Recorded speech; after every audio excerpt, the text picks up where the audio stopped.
Саламатсыздар ма, қымбаттыларым? Күнделіктегідей Құрани кәрімнен үзінді оқиық. Нұр сүресі 352 бет. Әй мүміндер, шайтандардың басқан іздерін баспаңдар. Кім шайтанның іздеріне ерсе, күдіксіз ол ұятсыздыққа, жамандыққа меңзейді. Егер сендерге Алланың игілігі, мейірімі болмаса еді, ешбіреуің әсте ағармайтын едіңдер.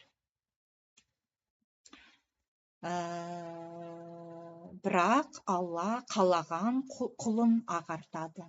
Алла әр нәрсені естуші, білуші.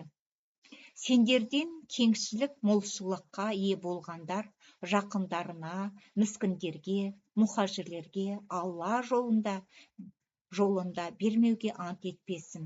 Ғапу етіп, кешірсін. Алланың сендерді жарылқауын жақсы көрмейсіңдер ме?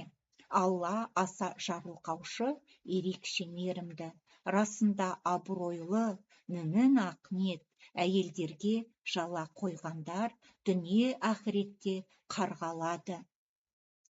Әрі олар үшін ірі азап бар.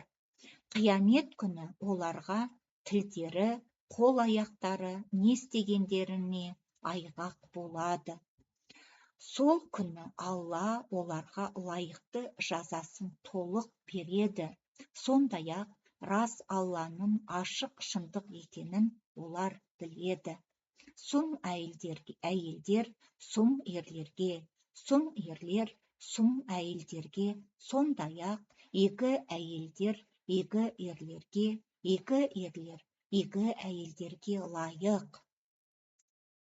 Бұлар олардың айтқандарынан ақ. Олар үшін жарылқау әрі көркем несібе бар.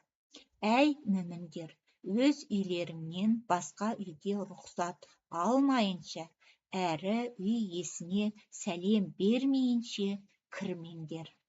Бұл сендер үшін хайырлы, әрине түсінерсіңдер.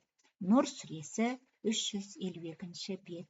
Сауабы сіздер мен біздерге болсын. Сау, саламатта болыңыздар.